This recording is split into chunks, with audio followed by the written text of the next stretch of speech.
Hi guys, and welcome back to the channel. Today we're featuring this stunning looking Tudor Black Bay 58 39mm version. Now, before I get too far into this review, I've got to point out that I've got a Facebook page relating to the channel now. You get to see everything I do on the channel, plus lots of stuff I get up to at university on my horology course and watches I'm servicing and putting together for other people. Leave a link in the top corner now and also in the description. But anyway, look at this. The actual reference model for this watch is M79030B 001. It's a little bit of a mouthful, but if you just say Black Bay 39, I think we get the idea. And it is a lovely looking watch. I think it is absolutely stunning. Now, where you're used to me bringing new watches in from Francis Gaye, this is actually a used model, because not only do Francis Gaye sell new models, they also have a good selection of used watches. Everything from obtainable priced tags all the way up to Rolex SD4Ks and things like that. And this is one of their used watches. Now, it all comes with it's sort of fully boxed and papers going along with this. There's extra links.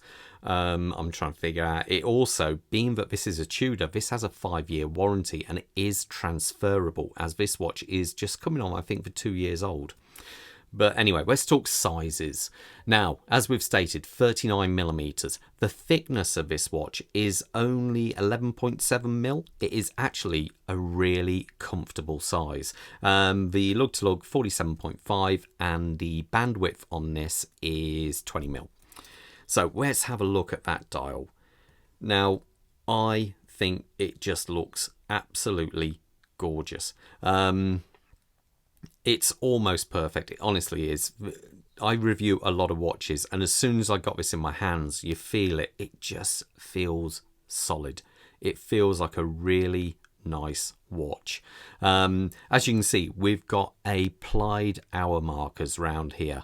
All with a nice bit of polishing around them, and we have these lovely polished hands with the kind of trademark of Tudor, their snowflake hour hand, which looks superb.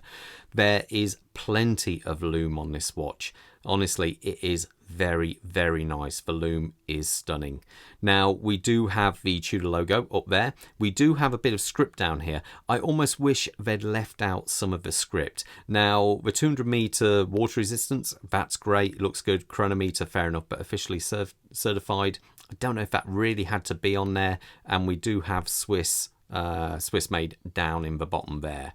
So honestly, it just looks lovely, but I would have preferred it if they would have perhaps maybe just got rid of the official certified down there. I think that would have looked better myself, but that's just me being nitpicky.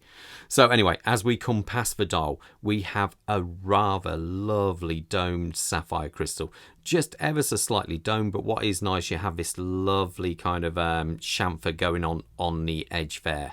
It does give a bit of distortion as you look through on certain angles, and it looks great for it. Now, as we come past that, we've got the bezel. The bezel on this is an aluminium bezel. Works perfectly with the dial. Let's listen to the action for it. Absolutely sounds great, really does. A little bit of back play. Purchasing the bezel, you've got this coin edge going on there. It's not the easiest to turn. It is nice once it's turning, but it is quite hard to grasp it as it is only that thin.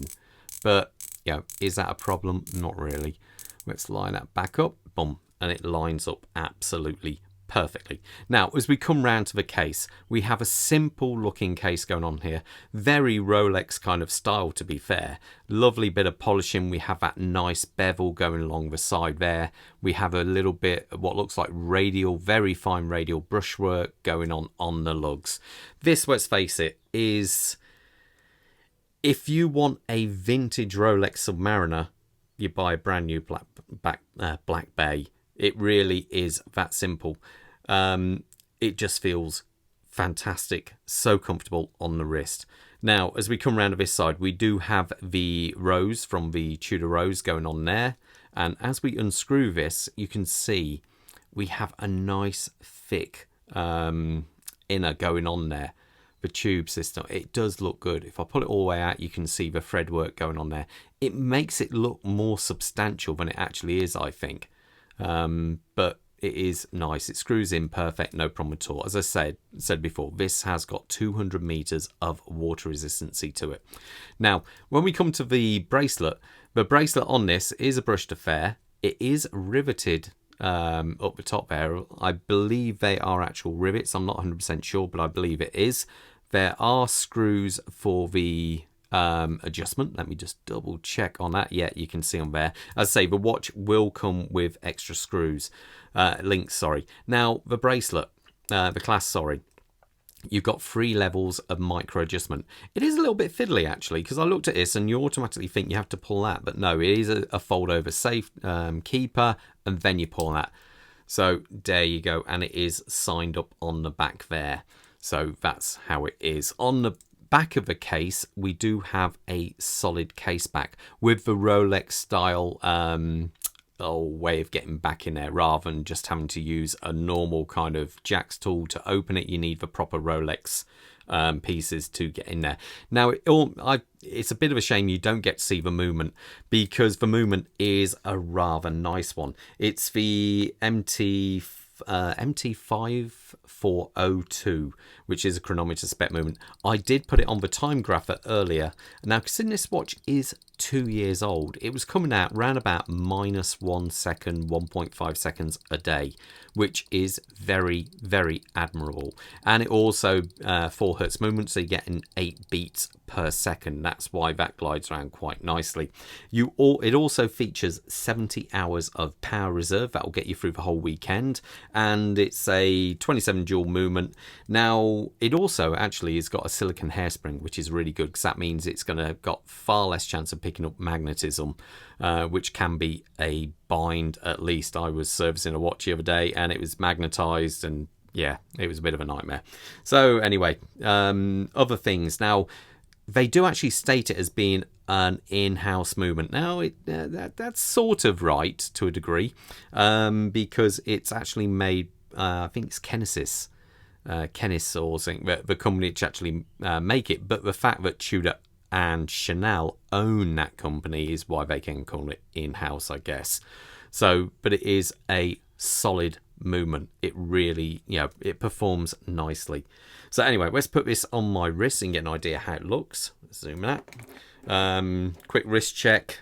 I'm wearing a vintage double red sea dweller. Bob, what you got on there, mate? He's got a Dragon, the new prototype from Dragon watches. Very nice. Now, my wrist size is 7¼ inches. Now, it's a little bit tight on me at the moment because I didn't get the extra links, but there you go. That is it on my wrist. And I honestly think this watch is absolutely, it feels so right. I would love to have this watch in my collection. I think it is absolutely lovely. Really is a good looking watch. So anyway, guys, what do you think? Kind of watch you'd buy?